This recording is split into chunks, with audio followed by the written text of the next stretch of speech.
Hello students, welcome back to my channel DS accounts. Student start करते हैं एक नई एडजस्टमेंट और नए वीडियो के साथ। नई एडजस्टमेंट हमारा जो है प्रोविज़न फॉर टैक्स। इस एडजस्टमेंट को मैं प्रॉपर इन्फॉर्मेशन आपको दूंगा।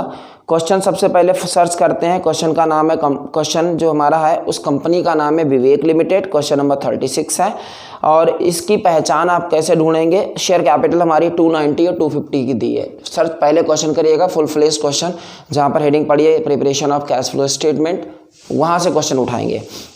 क्वेश्चन ओपन करके रख लेना, देन स्टार्ट करते हैं।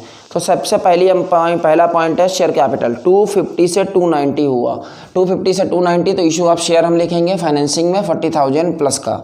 अगला पॉइंट हमारा रिजर्व सरप्लस जो है 50,000 से 152, यानी प्रॉफिट बिफोर टैक्स की जो डिफरेंस है, रिजर्व सरप्लस की जो डिफरेंस है वो 102,000 है। कहाँ रिकॉर्ड करते हैं? प्रॉफिट बिफोर टैक्स अंदर लिखेंगे, क्योंकि हमें provision for tax adjustment deal करना है, वो तो ऐड होता ही होता है प्रॉफिट में, तो अंदर लिखेंगे। टीपी हमारा 23 से 5,000 रिड्यूस हुआ। टीपी कम होगा हमारे लिए, लाइबिलिटी कम हो गई, प्रॉफिट हुआ तो लेस करेंगे। टीपी 18,000, ये पॉइंट भी हमने कर दिया। उसके बाद में शॉर्ट टर्म प्रोविजन आ गया एडजस्टमेंट, जो मुझे आपको बेसिकली पढ़ानी है, उसका नाम है प्रोविजन फॉर टैक्स। स्टूडेंट, आपको प्रीवियस वीडियो में मैंने बताया है कि अगर किसी क्वेश्चन में provision for tax inside the question दिया हो, सिर्फ इनसाइड द क्वेश्चन दिया हो और एडजस्टमेंट उसकी ना हो, तो क्या बताया था? करंट ईयर टैक्स को हम प्रॉफिट में ऐड करेंगे और लास्ट ईयर टैक्स को हम ऑपरेटिंग एक्टिविटी के आंसर से माइनस करेंगे, बिल्कुल लेस में। एक तो ये एडजस्टमेंट हो गई स्टूडेंट। अगली एडजस्टमेंट की बात करते हैं, जो कि आज करते हैं, कि अगर प्रोविजन फॉर टैक्स क्वेश्चन के अंदर भी दी है और एडजस्टमेंट में भी प्रोविजन फॉर टैक्स की कोई इन्फॉर्मेशन दी है, तो ऐसी सीन में हम क्या करेंगे स्टूडेंट्स? एक अकाउंट बनाएंगे, प्रोविजन फॉर टैक्स अकाउंट। आपको अच्छे से मालूम है कि इनसाइड द क्वेश्चन वाले कंटेंट एक जगह और एडजस्टमेंट दो जगह रिकॉर्ड होते हैं। तो ये जो क्वेश्चन है इसमें प्रोविजन फॉर टैक्स क्वेश्चन के अंदर दिया है लास्ट ईयर का 27,000 और 35,000 करंट ईयर का। तो लास्ट ईयर को हम यहाँ लिखेंगे बाई बैलेंस बीडी और 35,000 को to balance ED. Provision for tax हमारी लाइबिलिटी होती है। लाइबिलिटी का ओपनिंग बैलेंस यानी पिछली साल की डिटेल हमारे लिए लाइबिलिटी होगी, तो क्रेडिट बैलेंस होता है, और करंट ईयर वाला हमारा टू बैलेंस सीडी होता है। तो एक जगह लिखना था प्रीवियस ईयर का बाई बैलेंस बीडी, रट लो, याद कर लो, और करंट ईयर का टू बैलेंस सीडी। अब बात करते हैं एडजस्टमेंट। स्टूडेंट एडजस्टमेंट में आपको दो पॉइंट मिल सकते हैं। या तो एडजस्टमेंट में लिखा होगा टैक्स पेड, यहाँ लिखेंगे इस अकाउंट के टू साइड में। एडजस्टमेंट में क्या दिया होगा? Tax paid during the year. तो हमारा जो आंसर आएगा, टैक्स पेड अगर दिया उसको टू में लिखेंगे, तो आंसर जो हमारा आएगा वो प्रोविजन फॉर टैक्स आएगा। ध्यान दो मेरी बात पे। अगर एडजस्टमेंट में tax paid during the year लिखा होगा तो अकाउंट के टू में लिखेंगे, बीडीसीडी लिखने के बाद में टू में लिखेंगे टैक्स पेड, और आंसर जो आएगा इस अकाउंट का वो आएगा प्रोविजन फॉर टैक्स। और अगर एडजस्टमेंट में प्रोविजन फॉर टैक्स दिया हो तो उसकी वैल्यू यहाँ लिखेंगे, तो इसका डिफरेंस करके जो आंसर आएगा इस अकाउंट बना के वो टू टैक्स पेड आएगा। यानी एक एडजस्टमेंट में पॉइंट होगा, एक मिलेगा, या ये पॉइंट दिया होगा तो ये मिलेगा। फिलहाल इस क्वेश्चन में क्या दिया है स्टूडेंट्स? इनकम टैक्स पेड 25,000 का टैक्स पेड है, लेफ्ट में लगा दिया। टोटल की बात करते हैं तो 70,000 आएगा, इधर भी 70,000 का टोटल लिखेंगे, लेस कर देंगे 33,000 का आपका आ गया प्रोविजन। अल्टीमेटली करना क्या होता है आपको अच्छे से मालूम है। प्रोविजन को हम 33,000 को पीबीटी में जोड़ेंगे और लेस टैक्स पेड को हम 25,000 को कहाँ लिखेंगे? ऑपरेटिंग के आंसर से। तो हमने आपको ये एक एडजस्टमेंट सिखाया, आई होप आपको समझ में आया होगा। आगे बढ़ते हैं। अगला पॉइंट हमारा जो है वो हमारा है टैक्स पेड।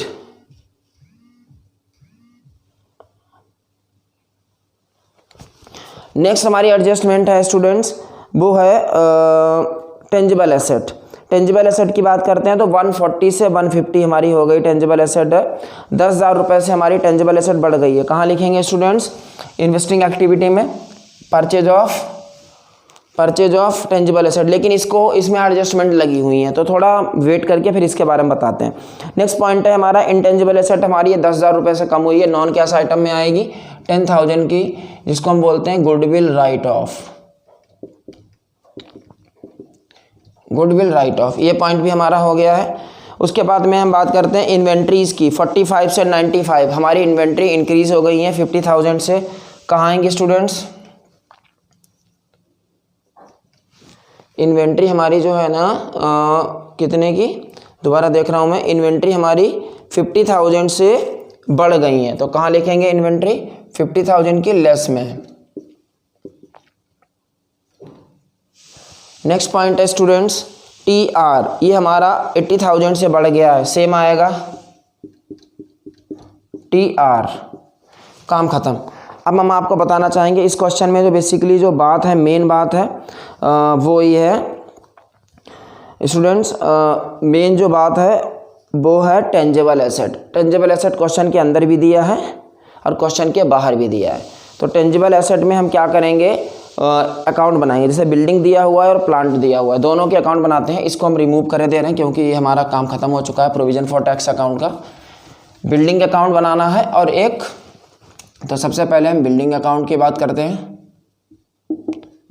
बिल्डिंग अकाउंट आपको अच्छे से मालूम है, ये एसेट होती है और उसी के नीचे अकाउंट बनाने जा रहा हूँ plant account.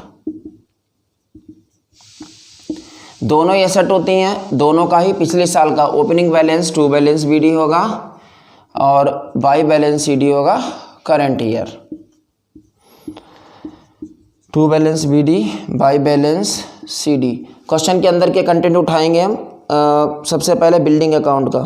Building account 1 lakh है और 80,000 है। पिछले साल का 1 लाख है और करंट ईयर का 80,000 है, राइट। ऐसे ही 40 और 70, 40,000 और 70,000, ये हमारा आ गया क्वेश्चन के अंदर का कंटेंट। एक जगह लिखना था, इसको भूल जाओ। डेप्रीशिएशन दिया हुआ है क्वेश्चन में प्लांट पे 30,000, बाई डेप अकाउंट 30,000। ये एडजस्टमेंट है, इसका नॉन कैश आइटम में भी लिखेंगे हम। डेप्रीशिएशन ऑन प्लांट 30,000 और डेप्रीशिएशन ऑन बिल्डिंग। बिल्डिंग का डेप है स्टूडेंट्स 50,000, तो इसको यहाँ लिखते हैं बाई डेप अकाउंट 50,000 और इसको भी हम यहाँ लिख देते हैं नॉन कैश आइटम। अकाउंट का टोटल करते हैं। इस अकाउंट का टोटल आया 130,000। बिल्डिंग अकाउंट बता रहा हूँ मैं। 130 में से 1 लाख कट कर देंगे, 30,000 का लिखेंगे टू कैश अकाउंट और ब्रैकेट में परचेज। इसको हम सीधे इन्वेस्टिंग एक्टिविटी में पहुँचा रहे हैं। कितना, 30,000। क्या लिखेंगे, परचेज ऑफ बिल्डिंग। ऐसे इस अकाउंट का भी टोटल करते हैं। इसका 1 लाख टोटल आएगा और 1 लाख में से 40 उड़ा देंगे, कट कर देंगे 60,000 का टू कैश अकाउंट अब ब्रैकेट में परचेज। इसको भी लिख देंगे 60,000 का परचेज ऑफ प्लांट।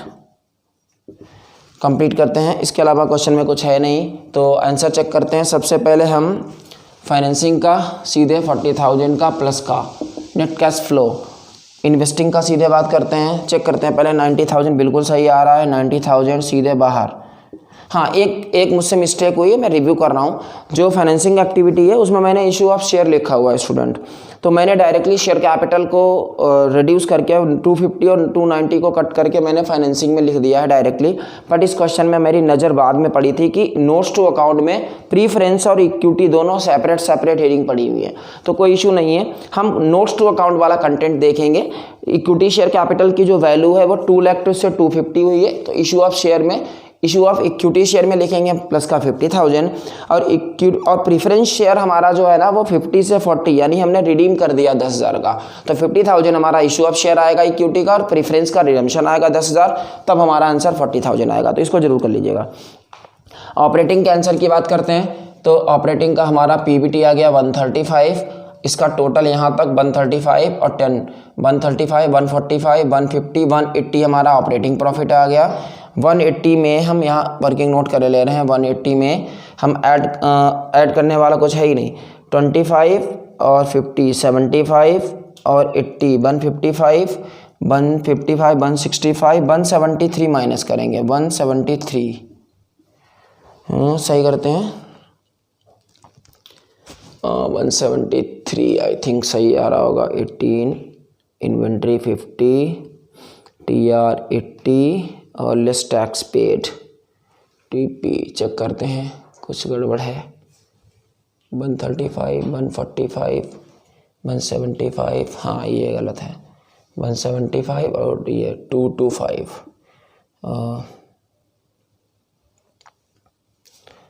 आ जाएगा आंसर 62,000। 52,000 एग्जैक्टली। देख लीजिए, मैं दोबारा बताया दिखा दे रहा हूँ। 5 में से 2 गया तो 3 गया 2 और 2 में से 7 गया 5। 52,000 का ऑपरेटिंग का आंसर फ्लो में प्लस में। और ये जो परचेज है ये आंसर आएगा माइनस का। दोबारा बता रहा हूँ, फाइनेंसिंग एक्टिविटी का आंसर प्लस का 40,000। इन्वेस्टिंग एक्टिविटी का आपने देखा था, दोनों ही हमने मशीन और जो है ना प्लांट दोनों को परचेज किया था, तो इसका आंसर नेट कैश यूज्ड में जाएगा, इन्वेस्टिंग का और फाइनेंसिंग का प्लस का 52,000। स्टूडेंट आपको आई होप आपको ये हमारा वीडियो और आपका ये जो क्वेश्चन है और ये जो एडजस्टमेंट है, जिस एडजस्टमेंट का नाम था प्रोविजन फॉर टैक्स, ये हमने आपको समझाने की कोशिश की। आई होप आपको वीडियो समझ में आया होगा। सो स्टूडेंट नेक्स्ट वीडियो में नेक्स्ट एडजस्टमेंट के साथ आपके सामने आऊँगा। Thank you so much student, thank you.